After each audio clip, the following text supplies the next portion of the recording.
Ya, izin saya bacain ya. Pentakosta ketiga. Pentakosta ketiga adalah pencurahan Roh Kudus yang dahsyat di zaman ini, melebihi yang terjadi di Azusa Street. Pentakosta ketiga akan mengakibatkan penuaian jiwa yang terbesar dan yang terakhir sebelum Tuhan Yesus datang kembali. Pentakosta ketiga akan membangkitkan generasi Yeremia, yaitu anak-anak muda yang dipenuhi Roh Kudus, cinta mati-matian kepada Tuhan Yesus, tidak kompromi terhadap dosa dan bergerak untuk memenangkan jiwa. Pentakosta ketiga lahir di Indonesia dan bergerak ke bangsa-bangsa. Gerakan ini dari timur ke barat dan akan kembali ke Yerusalem. Pentakosta ketiga akan memberikan kuasa untuk menyelesaikan amanat agung dan setelah itu Tuhan Yesus datang kembali. Kita sama-sama buka Mazmur 91-nya di handphone, di gadget masing-masing ya. Kalaupun sudah hafal nggak apa-apa. Yuk kita sama-sama baca Mazmur 91 ya. Mazmur 91. Dalam lindungan Allah. Orang yang duduk dalam lindungan yang maha tinggi dan bermalam dalam naungannya maha kuasa akan berkata kepada Tuhan, tempat perlindunganku dan kubu pertahananku, Allahku yang kupercayai. Sungguh dialah yang akan melepaskan engkau dari jerat penangkap burung, dari penyakit sampar yang busuk. Dengan kepaknya ia akan menudungi engkau, di bawah sayapnya engkau akan berlindung. Kesetiaannya ialah perisai dan pagar tembok. Engkau tak usah takut terhadap kedahsyatan malam, terhadap panah yang terbang di waktu siang, terhadap penyakit sampar yang berjalan di dalam gelap, terhadap penyakit menular yang mengamuk di waktu petang. Walau 1.000 orang rebah di sisimu dan 10.000 di sebelah kananmu, tetapi itu tidak akan menimpamu. Engkau hanya menontonnya dengan matamu sendiri dan melihat pembalasan terhadap orang-orang fasik. Sebab Tuhan ialah tempat perlindunganmu. Yang maha tinggi telah kau buat tempat perteduhanmu. Malapetaka tidak akan menimpa kamu dan tulah tidak akan mendekat kepada kemahmu.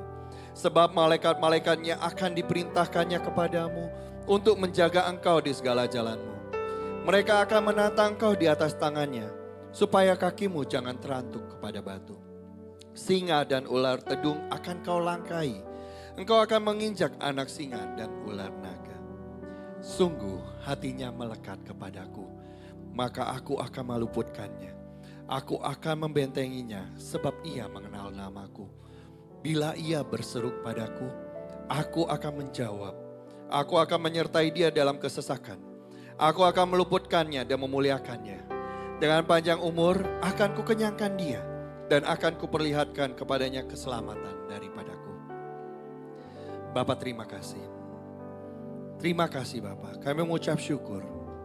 Keberadaan kami di tempat ini, di kota ini khususnya kota Jakarta. Kami yakin percaya bahwa kami menjadi berkat bagi kota dimanapun kami ditempatkan Bapak, terkhususnya di Jakarta. Kami melepaskan berkat atas kota Jakarta. Berkat damai sejahtera, berkat kekayaan, berkat bangsa-bangsa datang atas kota Jakarta Bapak. Terima kasih Abah, terima kasih Bapak. Kalau sebentar kami akan ibadah melalui arah Roh Kudus. Masuklah ke dalam hati dan pikiran kami. Jamah setiap kami.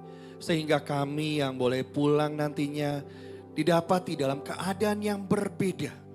Bahwa kami sudah disegarkan tubuh jiwa roh kami. Bahkan kami sudah dimenangkan oleh cintamu, kasihmu. Terima kasih Bapak. Di dalam nama Tuhan Yesus kami berdoa dan mengucap syukur. Mari kita yang siap memuji dan menyembah Tuhan katakan amin. Tuhan Yesus.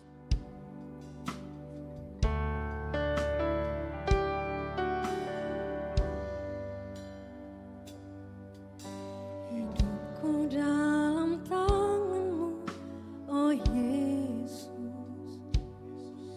Setiap langkah Kau tetapkan bagiku. Walau kadang ku tak dapat mengerti jalan-Mu, tetap ku percayakan hidupku. Sebab aku ini hamba-Mu, oh Yesus. Jadilah padaku seturut firman-Mu. Engkau Tuhan yang selalu menggenapi janji-Mu. Rancangan-Mu terbaik bagiku. Yesus, ku percaya. Yesus, sungguh ku percaya.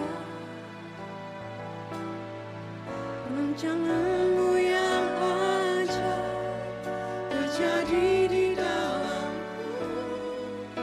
Yesus, sungguh ku percaya.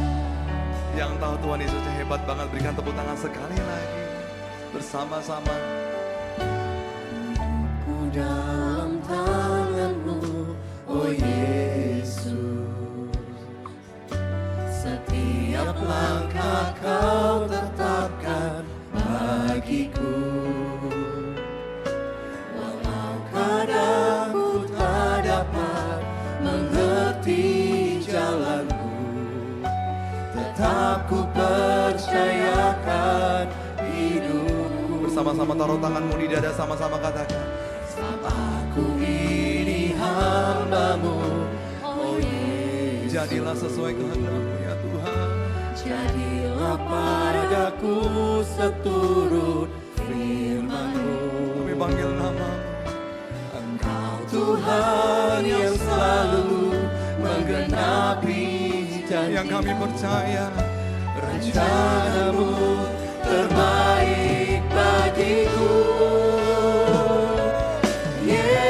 Yesus, ku percaya. Yesus, sungguh ku percaya.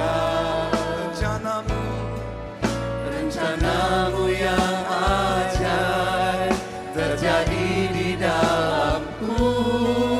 Yesus, sungguh ku percaya. Yesus ku percaya. Yesus, ku percaya. Yesus, sungguh ku percaya. Rencana-Mu yang ajaib terjadi di dalamku. Yesus, sungguh ku percaya. Kami undang Bapak Ibu untuk bangkit berdiri bersama-sama. Yesus ku percaya. Yesus, Percaya. ku percaya. Yesus, sungguh ku percaya. Rencana-Mu yang ajaib terjadi di dalamku. Yesus, sungguh ku percaya. Yang kami tahu. Yesus, ku percaya. Yesus, sungguh ku percaya. Rencana-Mu yang ajaib terjadi di dalamku. Yesus, sungguh ku percaya. Rencana-Mu yang ajaib terjadi di dalamku. Yesus, sungguh ku percaya. Kami mengangkat tangan kami dan kami serukan. Rencana-Mu yang ajaib terjadi di dalamku. Yesus, sungguh ku percaya.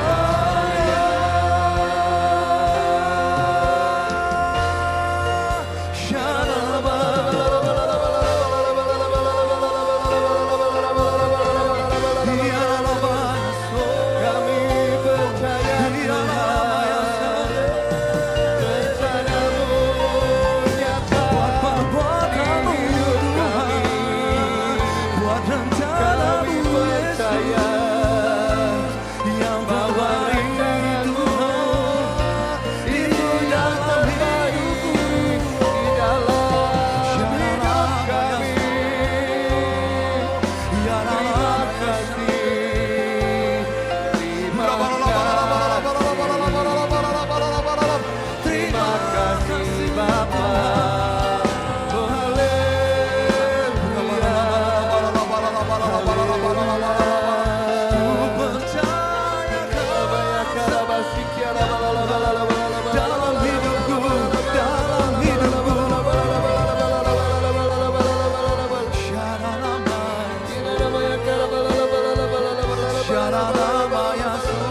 menyembahmu luar biasa Tuhan. seumur hidupku. Hanya mau menyembahmu, hanya mau menyenangkanmu ya Tuhan.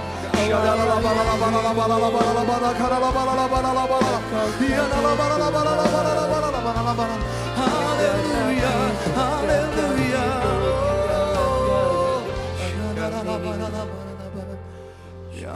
Kaya karabata kaya namanya karabata kaya karabashi. Tetap ku percaya kepadamu Tuhan. Yes Lord. Yes Yes Lord Jesus. Kami Yesus, percaya Bapa. terindah, Engkau termanis, yang terbaik di dalam termulia kehidupan kami Bapa. Tuhan. Engkau Allah yang Yesus, ku percaya. Yesus, sungguh ku percaya Rencanamu, rencanamu yang ajaib no matter what's going on, terjadi di dalamku. you're the one. Yesus, sungguh ku percaya. Yesus, padamu ku berseru. Kaulah penyelamatku, terpujilah Kau Tuhanku. Mulutku memuji namamu sepanjang umur hidupku. Terpujilah Kau Tuhanku di atas segalanya. Bolehkah kita berikan tepuk tangan sekali lagi? Apapun yang terjadi katakan, Yesus, padamu ku berseru. Kaulah penyelamatku, terpuji dalam hidupku. Mulutku memuji namamu sepanjang umur hidupku.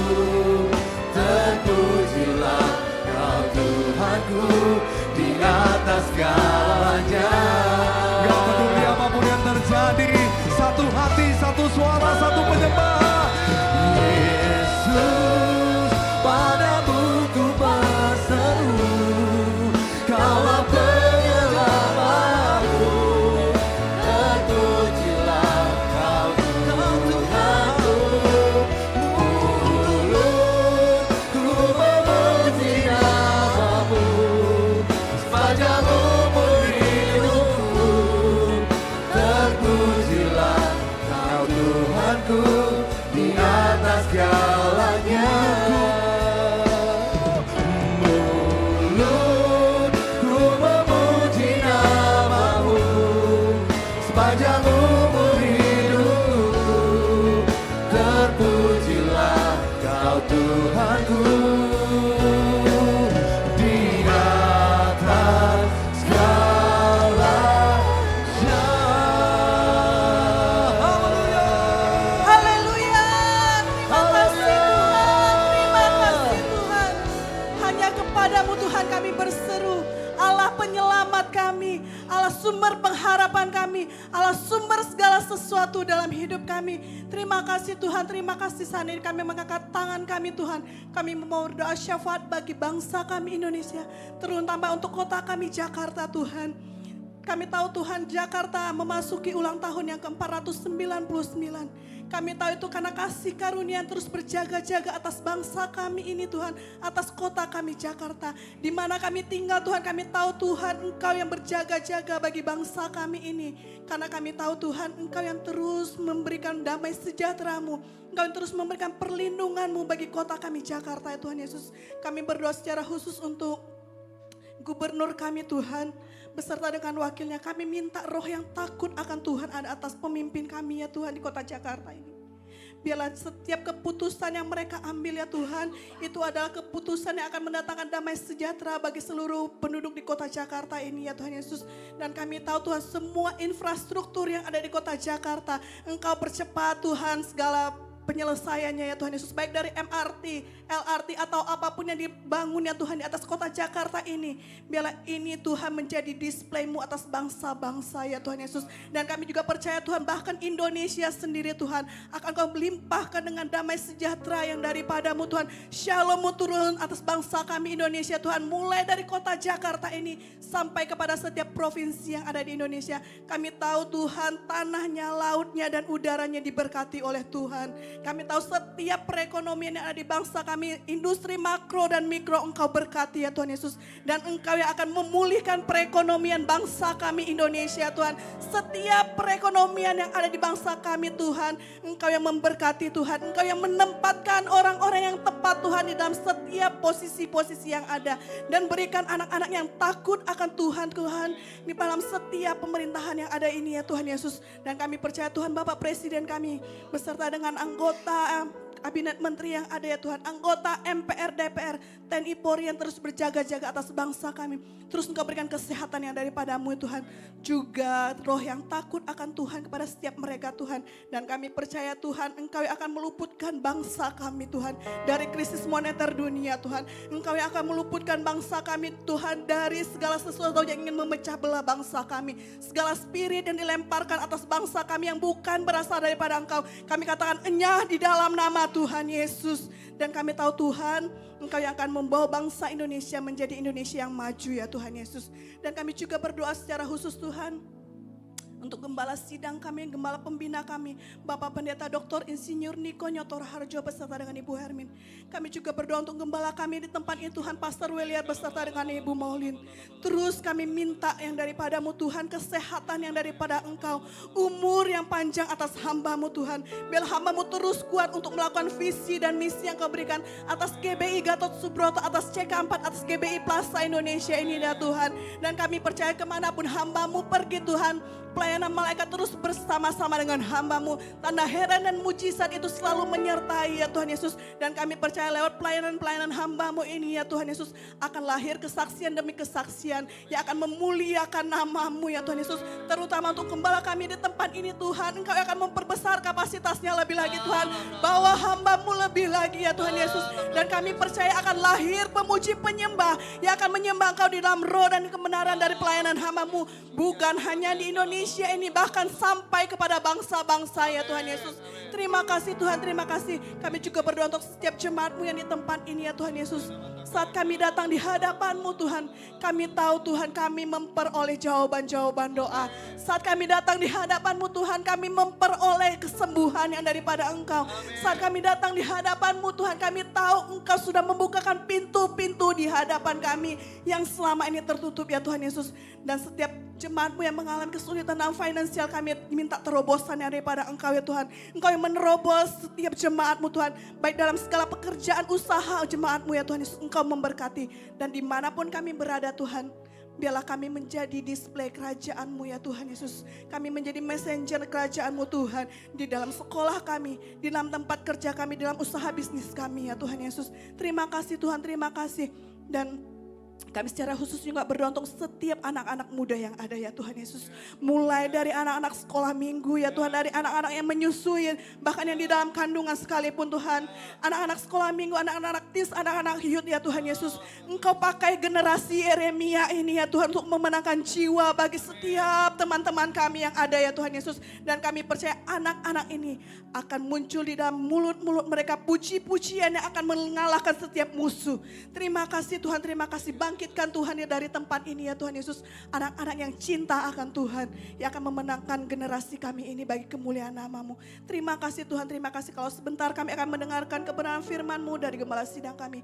Urapi setiap kami, Roh Kudus terus berada di tengah-tengah kami. Terima kasih Tuhan, terima kasih. Hanya di dalam nama Tuhan Yesus kami berdoa dan mengucap syukur. Sama-sama kita katakan amin.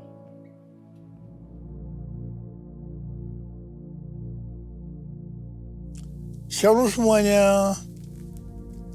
Akhir-akhir ini dengan bertalu-talu saya banyak bertanya, apa yang menjadi isi hati Tuhan. Saya minta agar saya diberi kepekaan lebih lagi untuk mengerti isi hati Tuhan. Tuhan menjawab dengan memberikan firman di dalam Yeremia 33 ayat 3 yang berkata, "Berserulah kepadaku, maka aku akan menjawab engkau dan akan memberitahukan kepadamu hal-hal yang besar dan yang tidak terfahami, yakni hal-hal yang tidak kau ketahui." Saya terus berseru dalam doa, pujian, penyembahan bersama-sama dalam unity siang dan malam. Dan baru-baru ini Tuhan memberikan tuntunan buat kita melalui pesan Tuhan kepada jemaat di Philadelphia. Secara ringkas, pesan Tuhan kepada kita adalah sebagai berikut. Yang pertama, Tuhan Yesus adalah yang kudus, yang benar, yang memegang kunci Daud. Apabila ia membuka, tidak ada yang dapat menutup. Apabila ia menutup, tidak ada yang dapat membuka. Karena itu mata kita harus tertuju kepada Dia, mengandalkan Dia, fokus hanya kepada Dia, Tuhan Yesus.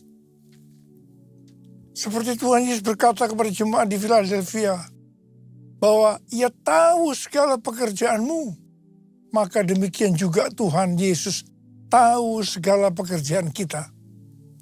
Segala sesuatu yang kita pikirkan, yang kita lakukan, tidak ada yang tersembunyi bagi Tuhan.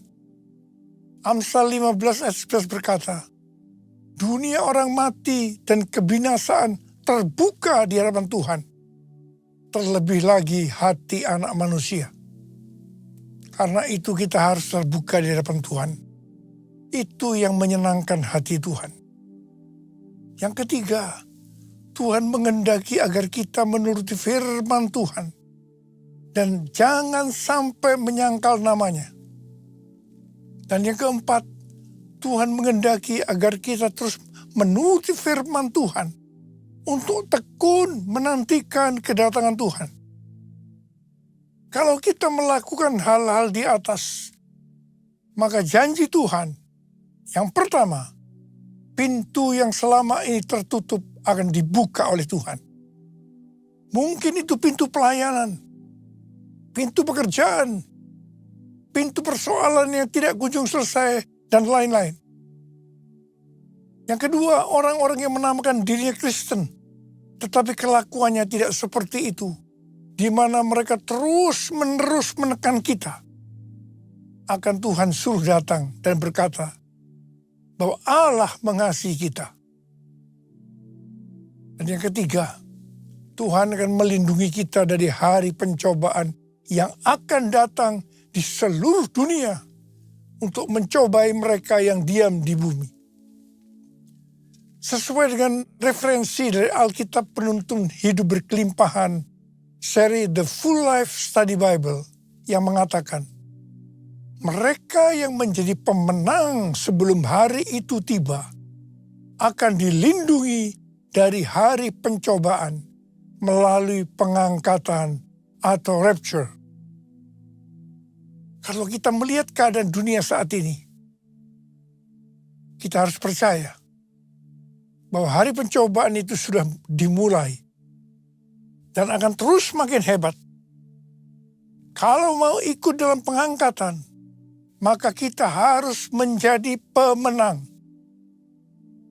Sesuai dengan apa yang Tuhan Yesus katakan tentang pemenang ini. Dikatakan, siapa bertelinga, hendaklah ia mendengarkan apa yang dikatakan Roh kepada jemaat-jemaat. Barang siapa melakukannya, maka dia disebut sebagai pemenang. Dan akan ikut dalam pengangkatan. Haleluya! Pesan Tuhan Yesus kepada kita semua. Aku datang segera. Peganglah apa yang ada padamu, supaya tidak seorang pun mengambil mahkotamu. Hosana, Hosana, datang.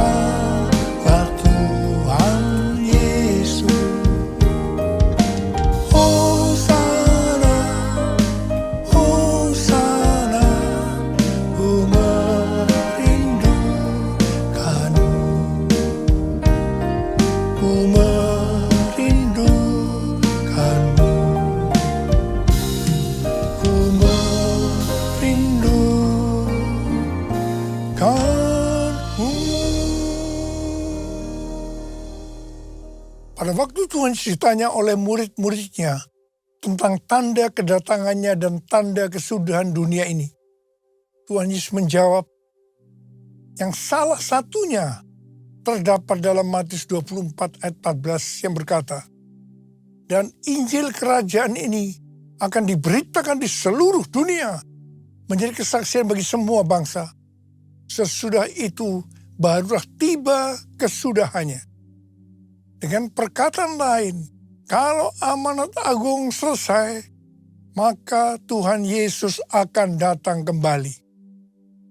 Tuhan Yesus pasti datang kembali. Yang percaya katakan amin.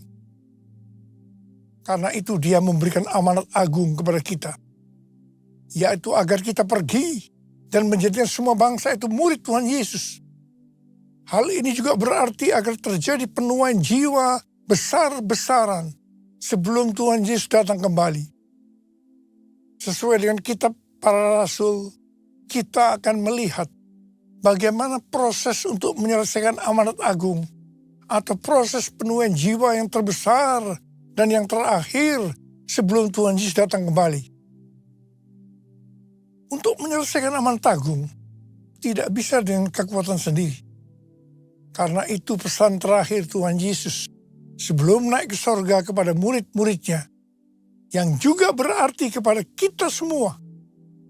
Dalam Kisah Para Rasul 1 ayat 8. Tetapi kamu akan menerima kuasa kalau Roh Kudus turun ke atas kamu, dan kamu akan menjadi saksiku di Yerusalem dan di seluruh Yudea dan Samaria dan sampai ke ujung bumi. Jadi untuk menyelesaikan amanat agung, kita harus menerima kuasa dari Roh Kudus yang turun ke atas kita. Setelah itu dengan disaksikan para muridnya, Tuhan Yesus naik ke sorga. Setelah Tuhan Yesus naik ke sorga, 120 murid Tuhan Yesus berkumpul di kamar loteng Yerusalem. Mereka melakukan ini karena Tuhan Yesus memerintahkan agar mereka tidak meninggalkan kota Yerusalem sebelum diperlengkapi dengan kekuasaan dari tempat tinggi. Tuhan Yesus berkata, sebab Yohanes membaptis dengan air, tetapi tidak lama lagi kamu akan dibaptis dengan Roh Kudus. Apa yang dilakukan 120 murid di kamar loteng? Alkitab berkata bahwa mereka semua bertekun dengan sehati dalam doa bersama-sama. Artinya mereka berdoa, memuji dan menyembah Tuhan dalam unity siang dan malam. Ini adalah prinsip restorasi Pondok Daud. Ini adalah prinsip menara doa. Setelah 10 hari mereka melakukan hal ini, maka pada hari raya Pentakosta, tiba-tiba turunlah dari langit suatu bunyi seperti tiupan angin keras yang memenuhi seluruh rumah di mana mereka duduk. Dan tampaklah lidah-lidah seperti nyala api yang bertebaran dan hinggap pada mereka masing-masing. Maka penuhlah mereka dengan Roh Kudus. Lalu mereka mulai berkata-kata dalam bahasa-bahasa lain, seperti yang diberikan oleh Roh Kudus itu kepada mereka untuk mengatakannya. Itu adalah bahasa roh. Bahasa roh. Jadi tanda awal orang yang dibaptis dengan Roh Kudus adalah mereka akan berbahasa roh. Come Holy Spirit, fall in this place. I need more and more of you. Fill me again with the power of your Spirit. Lord, I'm crying out for more and more of you. Lord, I'm crying out for more and more.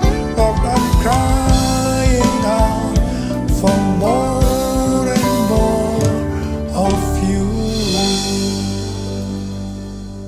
Apa yang terjadi setelah murid-murid Tuhan Yesus dipenuhi dengan Roh Kudus?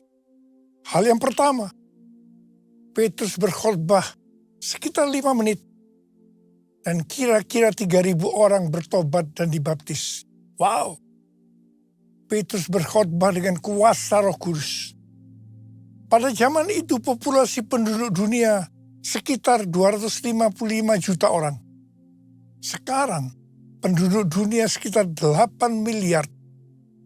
Jadi 3.000 orang yang bertobat dan dibaptis pada waktu itu setara dengan sekitar 94.000 orang pada saat ini. Saya percaya hal ini juga bisa terjadi pada saat ini. Yang percaya katakan amin. Hal yang kedua, setelah murid-murid Tuhan Yesus dipenuhi dengan Roh Kudus, mereka dipakai untuk menyatakan tanda-tanda dan mujizat. Sehingga banyak orang yang bertobat. Petrus dan Yohanes menyembuhkan orang lumpuh sejak lahir. Bayangan Petrus bisa menyembuhkan orang sakit. Sapu tangan atau kain yang pernah dipakai Paulus, jika diletakkan pada orang sakit atau dirasuk setan, maka orang itu akan sembuh. Haleluya. Dalam Markus 16 ayat 15 sampai dengan 18, Tuhan Yesus berkata bahwa kalau kita pergi untuk memberitakan Injil, maka tanda-tanda dan mujizat akan menyertai kita. Sejak tahun 2006, saya diperintahkan oleh Tuhan untuk mengadakan kebaktian kesembuhan ilahi. Selama 13 tahun, saya sudah mengadakan 318 kali kebaktian kesembuhan ilahi. Setiap kali berkhotbah, saya pasti memberitakan Injil. Tanda-tanda dan mujizat terjadi. Saya diizinkan Tuhan untuk melihat dan mengalami mujizat seperti yang dilakukan oleh Tuhan Yesus 2000 tahun yang lalu. Hal yang ketiga, setelah murid-murid Tuhan Yesus dipenuhi dengan Roh Kudus, maka cara hidup mereka berubah. Sehingga banyak orang yang bertobat. Perubahan-perubahan yang terjadi dalam cara hidup jemaat yang membuat banyak orang bertobat adalah sebagai berikut. Yang pertama, mereka bertekun dalam pengajaran rasul-rasul. Bagi kita ini juga bisa diartikan, mereka suka membaca Alkitab. Yang kedua, mereka suka berdoa dan hidup dalam unity. Yang ketiga, mereka suka memberi. Yang keempat, mereka suka memuji Allah dan bergembira, tulus hati, atau hidup berintegritas. Dikatakan bahwa mereka disukai semua orang, dan tiap-tiap hari jumlah orang yang diselamatkan bertambah. Haleluya! Curahkanlah kuasa-Mu Tuhan, mujizat terjadi di tempat ini. Curahkanlah kuasa-Mu Tuhan, mujizat terjadi sekarang ini. Mujizat terjadi sekarang ini. Mujizat terjadi sekarang ini.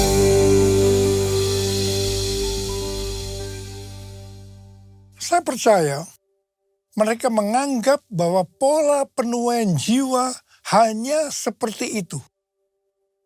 Mereka sebagai orang-orang percaya hidup dalam zona nyaman. Mereka biasa berkumpul dalam unity sambil membaca Alkitab, berdoa dan memuji Tuhan dengan sukacita. Tidak ada yang berkekurangan. Wow, siapa yang tidak mau jadi orang Kristen? Tetapi ternyata supaya penuaian jiwa bertambah besar, Tuhan izinkan proses berikutnya terjadi, yaitu aniaya menimpa jemaat di Yerusalem. Selain rasul-rasul, maka mereka harus lari meninggalkan Yerusalem. Mereka pergi ke Yudea dan Samaria sambil memberitakan Injil. Jadi kalau tadinya penuaian jiwa hanya terjadi di Yerusalem saja, Sekarang mereka menyebar ke seluruh Yudea dan Samaria. Dan pola penuaian jiwa yang seperti ini masih terjadi sampai hari ini. Catatan sejarah gereja selama berabad-abad menunjukkan bahwa semakin gereja ditekan, justru Injil semakin menyebar dan diberitakan kemana-mana. Karena itu, Tuhan izinkan hari-hari ini penderitaan, aniaya terjadi di antara orang percaya, supaya terjadi penuaian jiwa yang lebih besar. Yang percaya katakan amin.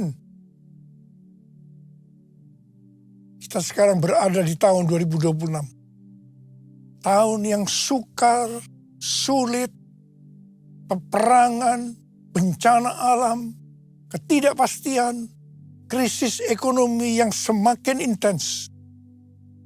Saya percaya untuk penuaian jiwa yang besar perlu goncangan yang besar.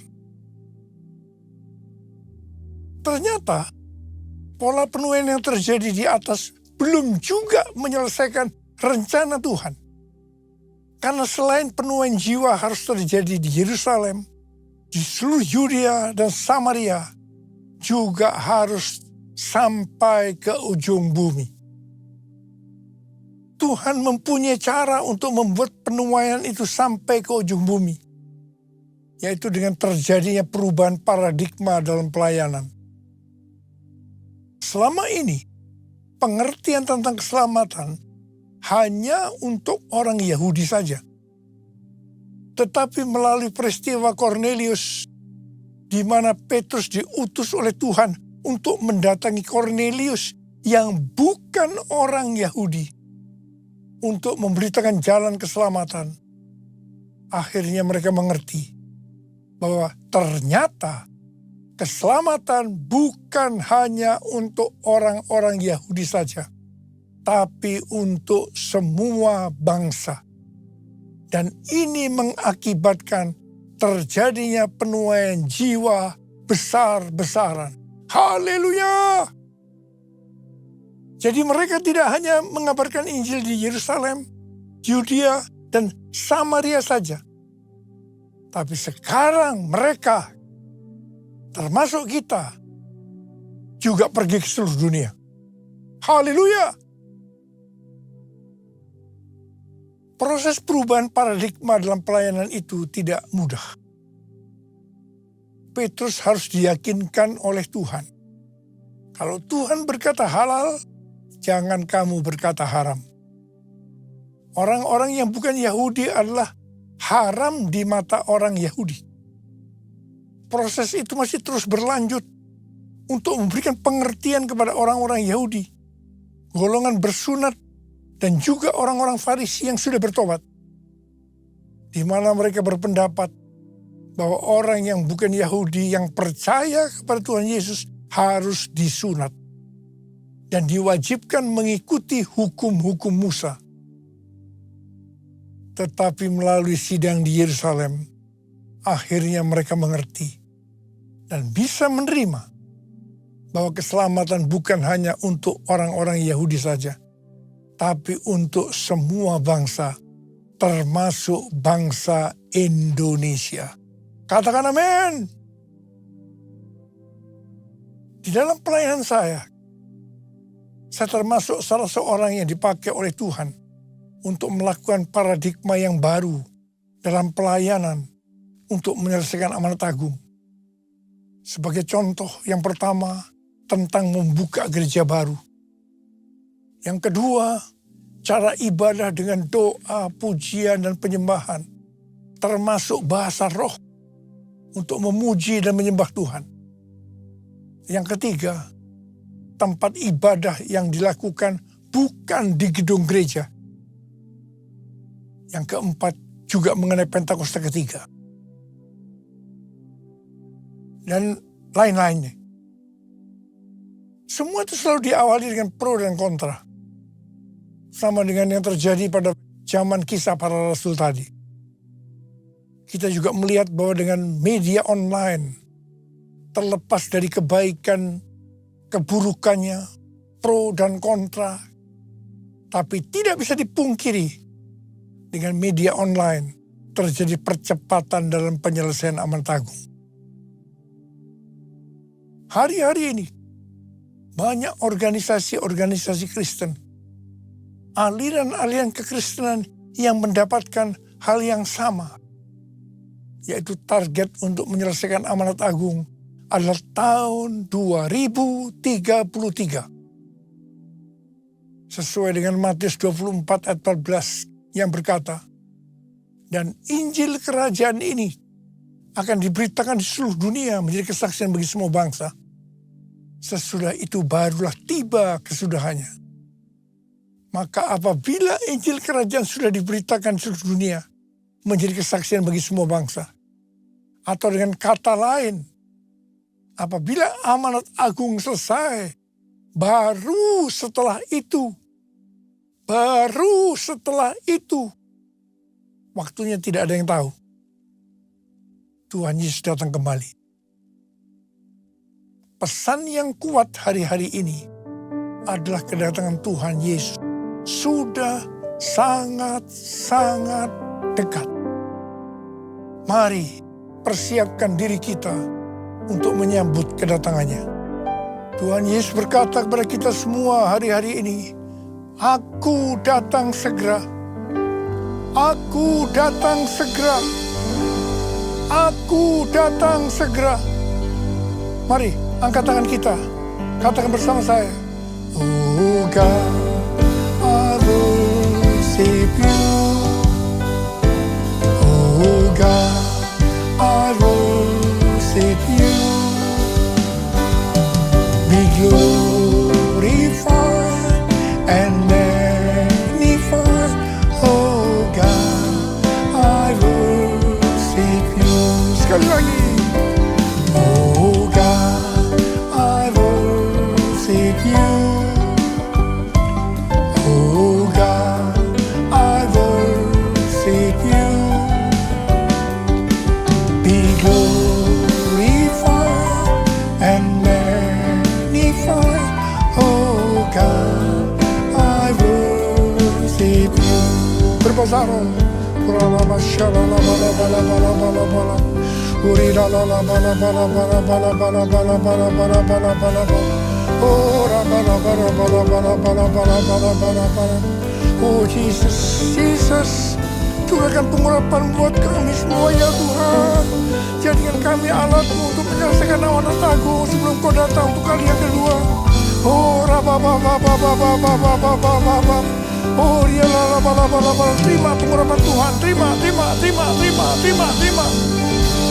Oh rama bala. Oh God, I worship you. Oh God, I worship you. Be glorified and magnified. Oh God, I worship you.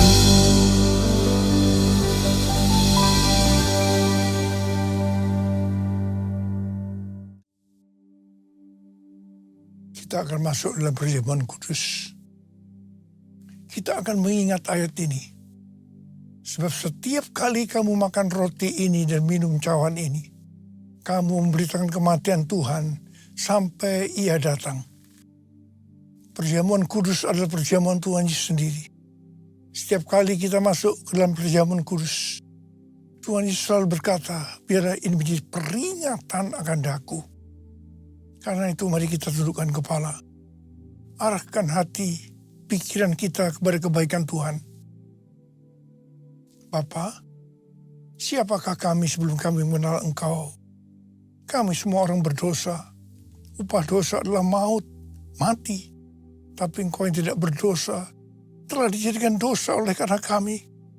Engkau harus turun dari sorga mulia, menjelma menjadi manusia, mati ganti kami dengan penderitaan yang luar biasa. Sungguh kalau kami pikirkan betapa baiknya Engkau ya Tuhan. Engkau jadikan kami sebagai anak-anak-Mu.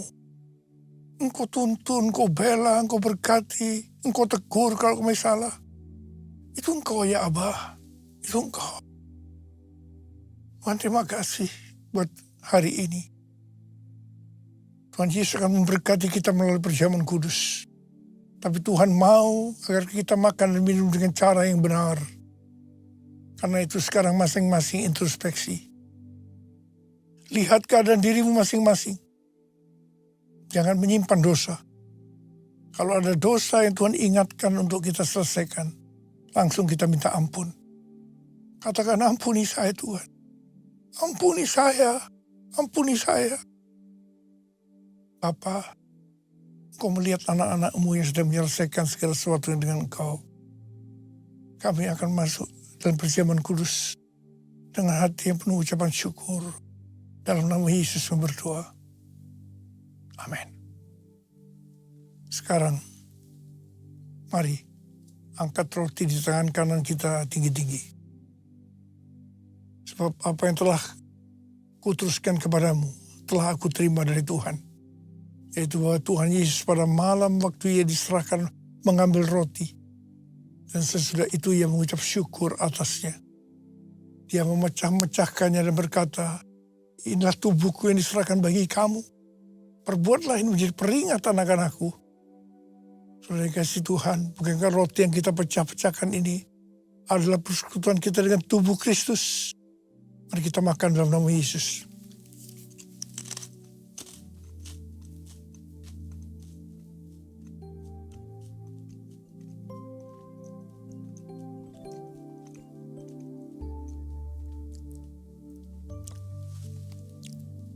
Angkat cawan di tangan kanan kita tinggi-tinggi. Demikian juga ia mengambil cawan sudah makan lalu berkata, cawan ini adalah perjanjian baru yang diberitakan oleh darahku. Perbuatlah ini setiap kali kamu meminumnya menjadi peringatan akan aku. Saudara kasih Tuhan, bukankah cawan pengucapan syukur? Yang atasnya kita ucapkan syukur adalah persekutuan kita dengan darah Yesus. Mari kita minum dalam nama Yesus.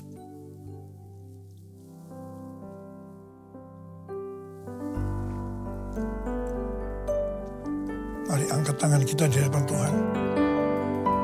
Ucapkan syukur dengan terima kasih, dengan suara. Jangan diam. Tuhan terima kasih ya Tuhan. Tuhan terima kasih ya Tuhan. Tuhan terima kasih ya Tuhan.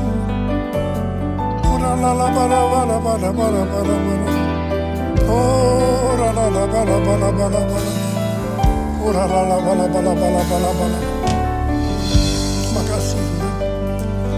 Saat ini Kau sudah menyembuhkan yang sakit Tuhan. Membebaskan yang terikat. Menghibur yang susah. Menguatkan yang lemah. Memberikan pengharapan-pengharapan yang baru. Bagi yang datang dengan putus pengharapan. Oh Tuhan Yesus Kau baik. Terima kasih, terima kasih. Terima kasih Yesusku. Terima kasih Yesusku. Puji syukur hanya bagi Tuhanku. Terima kasih Yesusku. Terima kasih Yesusku. Puji syukur hanya bagi Tuhanku. Terima kasih. Terima kasih Yesusku. Terima kasih Yesusku. Puji syukur hanya bagi Tuhanku. Terima kasih Yesusku. Terima kasih Yesusku. Puji syukur hanya bagi Tuhanku. Puji syukur hanya bagi Tuhanku. Puji syukur hanya bagi Tuhanku. Sekarang terimalah berkat Tuhan. Kasih karunia yang berlimpah-limpah daripada Allah Bapa dalam Anak yang tunggal Yesus Kristus.